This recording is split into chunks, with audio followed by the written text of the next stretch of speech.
Salut tout le monde, j'espère que vous allez bien. Donc aujourd'hui, nouvelle vidéo zapping. Aujourd'hui les amis, on retourne sur X, se regarder encore énormément de posts. Comme d'habitude, on ne perd pas de temps, petit like pour la force, petit commentaire pour le référencement. Let's go. On commence avec la première news qui nous vient de Raplume. C'est marqué Caris et à l'affiche d'un nouveau film aux côtés de Ahmed Silla et Michel Larocque. Le film s'appelle donc L'Infiltré et ça fait un peu polémique sur les réseaux sociaux parce que Ahmed Silla est encore en femme. Ça ne plaît pas à certaines personnes de la communauté noire. Ils disent que quand on prend un noir, c'est pour jouer la racaille ou bien le ridiculiser. Donc ça parle pas mal sur les réseaux. Là, on peut voir Clémence Garin qui dit la carrière d'Ahmed Silla. Donc on peut voir que souvent il s'habillait en femme. D'autres personnes ont mis cette séquence avec Ahmed Silla dans Touche pas à mon poste. Donc c'est marqué sa carrière, c'est aussi jouer l'esclave chez TPMP. Mon frère jumeau, je lui ai trouvé un emploi, j'ai trouvé une situation à ton frère. Il est devenu président de la République. Non, un métier, un truc où t'as des responsabilités, un truc où tu... C'est mieux président de la République, hein. Il est dictateur. Non, il n'est pas dictateur. Bref, voilà. Dites-moi ce que vous en pensez. Du coup, on enchaîne avec le post de Le Bunker qui a marqué « Le monde de demain fait vraiment flipper. Il n'y a aucun scénario où on finit pas tous avec une puce dans le crâne. » Pour quelques dizaines de milliers de dollars, tu as des sociétés comme Heliosep Genomics qui te fabriquent plusieurs embryons à partir des spermatozoïdes et des ovules du couple. Déjà, lui, il fait flipper. Il a aucune émotion dans le visage. On dirait un scientifique fou. On analyse l'ADN des embryons et choisissent le bébé le plus intelligent. Et tu implantes dans l'utérus de la maman le bébé le plus intelligent, tel qu'il a été décrit par l'analyse génétique. Et là, on est pris de vertige. Que deviennent les enfants qui ont été faits naturellement dans d'autres familles ? Quelle place pour les enfants dont l'intelligence n'a pas été sélectionnée à la hausse grâce à ces technologies-là ? Mais ça change pas vraiment de maintenant, parce que si on regarde vraiment les prolos par rapport à l'élite, si on peut dire, ben les enfants déjà tout petits sont beaucoup plus cultivés qu'un enfant du même âge. Me dirait l'autre, on n'est pas né sous la même étoile, et c'est pas pour dénigrer, hein. Moi je viens d'en bas, hein. Mais j'avais déjà vu en plus un sketch qui en parlait bien. Il avait comparé deux petits quand il parlait d'un chien, je sais plus c'était quoi la race du chien, en tout cas il disait voilà, je sais pas moi, le petit de gauche il va dire c'est un carlin, tout ça, tu vois, et le petit de droite qui est un prolo il va dire c'est un ouf, tu vois. Déjà tout petit, ben, les petits de l'élite si on peut dire, ils sont beaucoup plus cultivés. Parce que les parents vont leur faire lire plein de livres ou bien les ramener au musée ou bien je ne sais pas quoi, tu vois, peu importe. C'est pas pour dénigrer à nouveau les mecs, hein. Moi je viens d'en bas, il n'y a pas de problème avec ça. Mais je vois pas la différence, hein, oui, dans le futur, s'ils payent pour avoir plus d'intelligence, ben, vu qu'ils ont plus d'argent, ils vont avoir plus d'intelligence parce qu'ils pourront payer toutes les options, alors que les plus pauvres vont pas pouvoir payer toutes les options. Donc ça changerait en fait. Viennent les enfants normaux face à des enfants qui ont à la fois eu la sélection embryonnaire et Neuralink. Et comme tu sais, Alexander Wang, qui est le plus jeune milliardaire autodidacte de l'histoire de l'humanité, et dont 50% de la boîte a été achetée pour 14 milliards de dollars par Mark Zuckerberg, hein, le patron de Meta Facebook, a déclaré cet été aux journalistes « J'ai décidé de retarder mon premier enfant. J'attends que les technologies d'augmentation cérébrale comme Neuralink soient parfaitement au point, car je serais un père indigne si je faisais un bébé non augmenté aujourd'hui, vu la vitesse à laquelle la superintelligence artificielle arrive. » Donc la Silicon Valley commence à penser qu'il est indigne, irresponsable de faire un bébé non augmenté en 2025, vu la vitesse à laquelle la superintelligence artificielle, supérieure à la totalité de l'humanité, hein, c'est la définition la plus communément admise, arrive. Et effectivement, ça donne un vertige parce qu'on est dans le domaine de la morale. Et en fait, je disais qu'on est dans le domaine de la morale parce que oui, est-il moral de faire perdre à un bébé les chances qu'il pourrait avoir avec les techniques... Quelle sera la chance d'un bébé non augmenté face à la superintelligence artificielle ? Probablement aucune. On est là face à une interrogation philosophique et politique absolument vertigineuse. Ok, qu'est-ce que vous en pensez ? Du coup, on enchaîne avec G-Dams, c'est marqué « Quand on dit on nous prend pour des cons ». Écoutez, il vient de dire que les Français sont trop cons pour comprendre. Est-ce que je peux consulter le budget du Sénat ? Ah ben il est publié, vous l'avez si vous voulez. Pas le détaillé. Ah si, je pense. Au Sénat ? Non, il n'est pas publié le budget détaillé. Mais tant mieux, je suis content. Parce que j'estime que c'est pas la peine que tous les gens regardent des choses qui vont être incapables de commenter et ils auront certainement peut-être des réflexions idiotes. Je pense que tous les gens ne sont pas capables de comprendre les règles d'un budget. Un avis que ne partage pas l'ancien questeur, Bernard Anziani. On est trop cons pour comprendre un budget, mais eux ils sont tellement intelligents qu'ils nous ont mis dans la merde. Hein. Parce que vu les dettes de la France... Lui dénonce le manque de transparence du Sénat. Je trouve anormal que les comptes du Sénat ne soient pas publiés. Voilà. Je pense que nous devons, à nos citoyens, puisque c'est de l'argent public, nous devons rendre compte et que nous devrions publier aujourd'hui nos comptes et donc notre budget. Voilà. On n'a rien à cacher, et quand on n'a rien à cacher, on met les choses sur la table. Bon. Voilà, du coup, on enchaîne avec G-Dams encore, donc c'est marqué Brigitte... Ah oui, petit rappel pour ceux qui ont oublié ce que coûte Brigitte Macron à la France et aux Français. Regardez. Minute pour vous rappeler que Brigitte Macron coûte 300 000 € par an aux contribuables. Elle n'exerce pourtant aucune fonction. C'est cher payé pour récolter des pièces jaunes en robe Louis Vuitton. Était-il bien sérieux de gaspiller l'argent public en homards bleus, gratin de cèpes et autres volailles de Bresse marinées au champagne? C'était le menu du dîner de gala offert à Charles III, à Versailles, qui à lui seul nous a coûté 474 000 €. Plus Putain, le menu, tu crois, à l'époque des rois. Quand je vous dis que ça n'a pas changé, c'est juste que les intitulés ont changé. On dit plus roi, duchesse, comtesse, etc. On dit président, député, sénateur, etc. C'est une folie. encore que celui de Monsieur Moody, dont la facture s'élevait Et on dit plus les sans-dents, on dit les prolos. déjà à 412 000 €. On nous répondra qu'activité diplomatique oblige, la grande cuisine permet de faire briller les ors de la République. Du coup, on passe sur 1984, c'est marqué l'auteur des Guignols révèle comment se déroulent les opérations d'assassinat ciblées homo de la République à Olivier Berruyer. Il prépare un dossier qu'on appelle un dossier homo. Donc là, c'est Gassio qui explique comment des personnes ont préparé une opération pour le flinguer et pourquoi ils ont préféré la pelle que le flingue. C'est une folie. Homicide. Qui fait 40 pages, je te le filerai si tu veux. Dedans, il y a des plans, des trucs. Si tu veux, je te le file. Il y a un binôme qui doit me flinguer, plus un chef qui doit les guider. Il renverse une poubelle, il me bloque à un moment. Il me farcisse au manche de pioche, c'est écrit. Pourquoi manche de pioche? Je vais demander à Martinet. Je lui dis, on sera jamais copains, hein. Jamais. Après ce que t'as fait, on sera jamais copains. Mais, comme t'as écrit le bouquin pour dénoncer ça, alors on peut parler. Et la discussion, il me dit, manche de pioche, pourquoi? Parce que si je te tire une balle dans la tête, ce qui va très vite, c'est grand banditisme. Ça colle pas avec toi. Ça marche pas. Les gens vont se poser des questions. Qui lui a tiré une balle dans la tête? Je peux pas faire sauter ta bagnole, parce que ça, c'est terrorisme et tout ça, ça marche pas. Par contre, une bagarre à la con dans un chemin, à coup de manche de pioche, tu tombes sur une pierre, t'es mort accidentellement, c'est un mari jaloux, c'est un concurrent, c'est n'importe qui avec qui t'as eu des problèmes. Et ça, c'est crédible. C'est méchant, le milieu de la télé.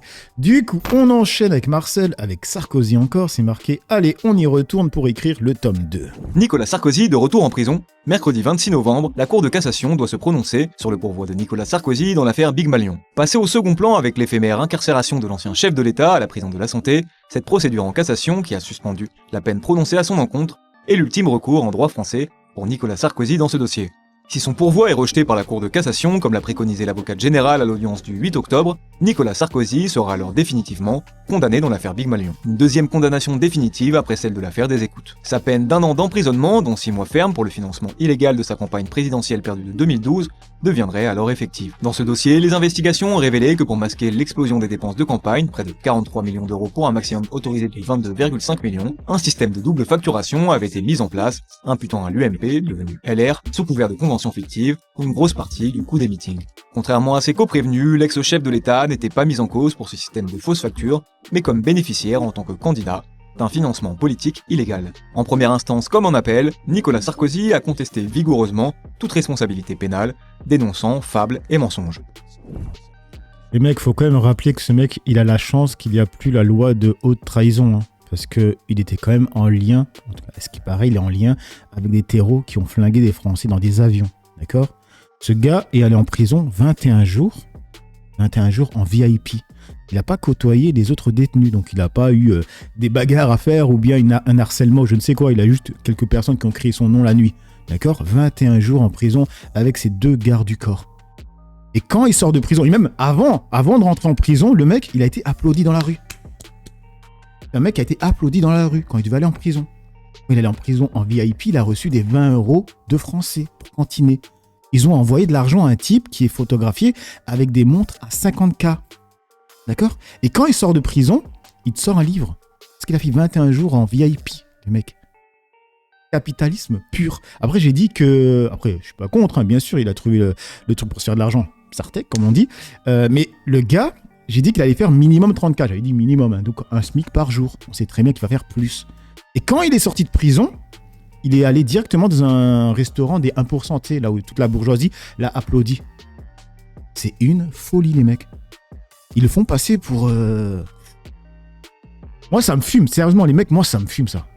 Du coup, on enchaîne avec Citizen Media qui a marqué « Le Sénat, groupe LR, vient de publier un rapport de 107 pages avec 17 mesures pour lutter contre l'islamisme et l'entrisme dans la société française. » Et donc en 1, interdiction du port du voile pour les fillettes de moins de 16 ans dans l'espace public, l'interdiction du jeûne du ramadan pour les mineurs de moins de 16 ans, interdiction du voile pour les accompagnatrices scolaires, interdiction des signes religieux dans toutes les compétitions sportives, neutralité religieuse obligatoire pour les élus locaux, traçabilité totale des financements étrangers des mosquées, rattachement des visas au ministère de l'Intérieur. Et du coup, il y a cette jeune femme qui réagit. Attendez, ça s'est lancé. Pipipi, je vais mettre quand même à 1,25 comme d'habitude. Let's go. Donc, ramadan interdit en France. Le ramadan va être interdit aux enfants de moins de 16 ans. Je suis trop contente. Ça vient de tomber là. Aujourd'hui, c'est une nouvelle proposition de loi. C'était tellement important de s'en occuper. C'est pas comme si en France cet hiver, il y avait 350 000 personnes qui dormaient dehors. C'est pas comme si non plus il y avait 10 millions de Français qui vivaient sous le seuil de pauvreté, non. Il faut s'occuper du voile et du ramadan. C'est pas comme si en France aussi il y avait 160 000 enfants qui étaient victimes d'AS par an. Non, tout va bien. Et puis c'est pas comme s'il y avait 300 000 personnes par an qui étaient victimes de violences domestiques. En France, non. C'est pour ça que c'était vraiment très important de s'occuper des jeunes qui veulent faire le ramadan. Parce que vous pouvez être pauvre, hein, ça y a pas de souci. Par contre, refuser de vous alimenter toute la journée par conviction religieuse, ça non. Là non. Vouloir porter un tissu sur sa tête, non. La pudeur des femmes, oh, mais quelle histoire d'homme. Donc je trouve ça vraiment utile et parfait qu'on s'occupe du ramadan et du voile maintenant. C'est tellement important. Merci le gouvernement. Merci. Alors les mecs, vous savez, hein, moi je suis pas croyant, mais pour moi, s'ils voulaient être crédibles, ils auraient dû dire 15 ans. Parce qu'en France, à partir de 15 ans, tu peux choisir d'avoir une relation sexuelle. Donc si c'était pour défendre les enfants, c'est un peu bizarre de dire que à 15 ans, tu peux choisir d'avoir des relations sexuelles, mais tu ne peux pas choisir de mettre le voile. Un peu chelou, je trouve. Du coup, on enchaîne avec Marcel, c'est marqué « On a un énorme problème de racisme dans ce pays ». Ça parle encore du voile, je crois. Écoutez bien. Non, aujourd'hui, il y a un réel problème avec la religion musulmane dans notre pays à cause de l'islamisme radical qui est en train de se développer. Mais le rapport, c'est le fait qu'aujourd'hui, on n'a pas un problème avec la religion catholique ou avec la religion juive. Quand vous portez le voile à 16 ans, vous êtes forcément musulmane islamiste Excusez-moi, mais selon le rapport de l'IFOP, quand il y a une jeune femme... il a plein de biais et on en a déjà parlé, je pense pas que on en a parlé sur ce plateau il y a 10 jours. Sincèrement, quand vous portez le voile à 16 ans, pour vous, vous êtes forcément islamiste radical? Non, mais quand on porte le voile à 16 ans, on n'est pas certain de vouloir le porter. Et donc, faut oui, l'interdire. il y a plein... Évidemment qu'il faut l'interdire. Donc, on n'est pas certain de vouloir le porter. Mais à 15 ans, on peut être certain de vouloir coucher. Tu vois, c'est un peu bizarre, je trouve. Mais là, regardez ce qu'il va lui répondre. Magnifique. De vouloir le porter. Et donc, faut oui, l'interdire. il y a plein... Évidemment qu'il faut l'interdire. D'accord. Donc, pareil pour quelqu'un à 16 ans qui porte la kippa. Il faut lui interdire. Mais vous voyez beaucoup de jeunes enfants porter la kippa? À 16 ans porter la kippa, bien sûr qu'on bien sûr que non. Ah, pas Juste... Il y a plein de quartiers où il y a les jeunes avec la kippa. Hein. Et vous le savez, hein, il y en a plein. Dans ma ville, je sais où il y en a, tu vois. C'est comme... ouais, tu vas dans un quartier et tu vois des femmes avec le voile. Ben, il y a des endroits, dans ma ville, comme à Paris, tu verras des jeunes avec des kippas. Voilà. Et là, il ne sait plus quoi dire. Petit-aimant, quoi. Quelqu'un à 16 ans qui porte la kippa. Il faut lui interdire. Mais vous voyez beaucoup de jeunes enfants porter la kippa? À 16 ans porter la kippa, bien sûr qu'on bien sûr que non. Ah, pardon. Juste, je veux juste... Non, aujourd'hui... Elle sait qu'elle ment. Du coup, on enchaîne avec le poste de Marc Graal. C'est marqué « C'est la première fois qu'un journaliste pose ces questions à un dirigeant du RN depuis ces infos sont sorties. » On fait tout pour sélectionner des candidats qui soient du meilleur niveau possible. Voilà, c'est notre boulot. Est-ce que il n'y aura pas de bug? Je n'en sais rien, mais nous faisons tout pour. Mais par exemple, vous ne soutiendrez pas un candidat qui a fait de la prison? Ah, vous avez forcément derrière, parce que vous connaissez Benjamin Duhamel, probablement une idée derrière la tête, mais ça dépend. Quand on a payé sa dette à la société, on peut très bien se présenter devant les électeurs, non? D'accord, donc c'est pas un problème, c'est pas diriment d'avoir... Il me semble que la justice, c'est pas... Pour moi, c'est un foutu problème, les mecs. Pour moi, certes, t'as payé ta dette, mais il y a des emplois, tu devrais pas pouvoir postuler. Et en plus, il y a déjà des emplois où tu ne peux pas postuler quand t'as un casier. Donc, postuler pour être maire, sénateur, je ne sais quoi encore. Pour moi, il y a des délits. C'est fini pour toi, en fait, ces métiers, normalement. Mais pour eux, non, tu vois. Pour eux, c'est ça. Même quand ils sont condamnés, il n'y a pas de problème. Ils continuent, tu vois. C'est une folie. Une fois qu'elle est passée, la personne n'a pas le droit à reprendre une vie, non? Écoutez, je vous donne un exemple. Si, elle peut reprendre une vie, mais pas dans ce milieu-là. Tout simplement. Imaginez quelqu'un qui est condamné pour je ne sais quoi et qui continue à faire juge ou... Toi, des métiers comme ça, faut arrêter les conneries. Dans la sécurité, on regarde cache ton casier. Dans la police, je pense qu'on regarde les casiers. Mais eux, non, tu vois, eux, non. À Bastia, le Rassemblement national va soutenir Ah, Nicolas oui, Battini, c'est vrai que vous aviez un petit ancien exemple derrière la partisan de tête. l'indépendantisme armé qui a passé 6 ans en prison pour une tentative d'attentat corse à la voiture bélier contre la sous-préfecture de Corté. en Donc c'est bien ce 2012. que je viens de vous dire. Quand il avait, je crois, 16 ans à l'époque, ce monsieur, quand on a payé sa dette à la société, qu'on a fait amende honorable, on est dans un cas très particulier d'ailleurs aussi en Corse, c'est-à-dire que vous connaissez les malheureuses tensions qui ont pu exister sur. Donc il y a des circonstances sur la Corse. atténuantes quand on fait Ah non, je dis pas que c'est quand on lance une voiture atténuant. bélier contre une sous-préfecture. Pas du tout. D'ailleurs, il a été sanctionné, probablement très fortement, et tant mieux. Mais ensuite, il reprend sa vie, et je pense pas qu'il soit très fier d'avoir fait ça. Donc quand on reprend sa vie, il y a beaucoup de gens qui ont pu avoir des sanctions dans la vie, des sanctions judiciaires, et qui reprennent leur vie. Mais ça, c'est le principe même de la justice. Ouais, ils reprennent leur vie, mais ils peuvent pas refaire le même taf, tout simplement. Bon, on va pas tous écouter, flemme. Du coup, on enchaîne avec CNews. Franck Tapiro, communicant, tout va être fait pour ne pas voir ni Jordan Bardella, ni Marine Le Pen à l'Elysée dans Morandini Live. Franchement, moi, Morandini, je deviens fou à chaque fois que je le vois. Qu'est-ce qu'il a sur Bolloré pour que Bolloré le garde? Au début, ils avaient dit qu'il le gardait parce qu'il n'était pas condamné. Maintenant qu'il a été condamné pour corruption de mineurs, il le garde encore. Tellement il le garde qu'ils sont obligés de mettre de côté des mineurs qui travaillent chez CNews, tu vois. Ils doivent les mettre dans la cave. Parce que quand tu as été condamné pour truc de mineurs, là, putain, j'ai perdu le mot, corruption de mineurs, ben en fait, tu peux plus travailler avec des jeunes. Faut pas qu'il y ait des jeunes à côté de toi. Et il le garde de force au point de mettre des mineurs ailleurs, tu vois. Mais qu'est-ce qu'il a sur Bolloré? C'est une dinguerie. 18 mois avant le scrutin, de toute façon on est toujours un peu dans la fiction, mais c'est bien pour démarrer. On a rarement vu de toute façon une prédiction de 18 mois se réaliser. Donc, mais ce qui est intéressant, c'est de voir les rapports de force. Moi, il y a un résultat qui me va pas en fait. Parce que je pense qu'on est loin de la réalité. Loin de la réalité, surtout par rapport à l'obsession aujourd'hui d'Emmanuel Macron de ne pas voir ni Bardella ni Marine Le Pen à l'Élysée. C'est la confrontation écrasante entre Jordan Bardella et Mélenchon, parce qu'on considère donc qu'il y aura un nouveau front républicain contre Mélenchon. Moi, je fais le pari inverse. Et c'est le plus grand risque aujourd'hui de la présidentielle, c'est que tout va être fait pour ne pas voir ni Marine Le Pen, ni Jordan Bardella à l'Élysée. Et attention, la surprise, elle va être là, ici. D'abord, ceux qui voient, vous savez, le plafond de verre de Mélenchon à 30%, je veux dire, n'oublions pas que la campagne n'a pas commencé et que, malheureusement, le meilleur en campagne, c'est Mélenchon. Et en face, quels sont les deux partis, finalement, où il y a des leaders qui sont pratiquement ceux qu'on va retrouver à l'arrivée? C'est le RN et c'est LFI. Ailleurs, c'est le désert des Tartares ou des Tartuffes. Il n'y a personne. Ok, bref, on enchaîne avec Kunta Venkinte. Ah oui, alors j'étais tombé sur la séquence avec cette femme qui disait qu'il y avait du pluralisme sur CNews. Et là, ils ont fait un montage. Regardez-moi cette pépite. Juste sur ce plateau, il y a une pluralité. J'aimerais avoir autant de pluralité de l'autre côté. Non, mais elle est bien bonne celle-là. Le pluralisme de CNews avec autour d'elle, donc il y a lui, journaliste aux médias d'extrême droite Frontières. Il y a lui, journaliste aux médias Bolloré au JDD et auteur du chef-d'œuvre au vitriol Zemmour, dans les secrets d'une campagne. Il y a donc elle, CNews.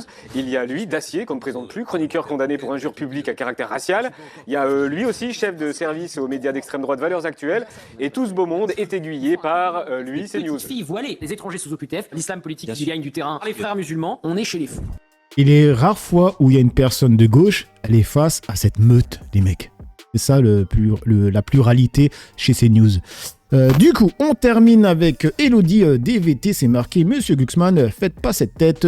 Marc Botenga, eurodéputé du PTB, atomise le va-t-en-guerre Glucksmann. Monsieur Glucksmann, après 4 ans de guerre en Ukraine, c'est facile de donner des leçons de votre fauteuil, c'est facile, hein? Pourquoi vous y allez pas?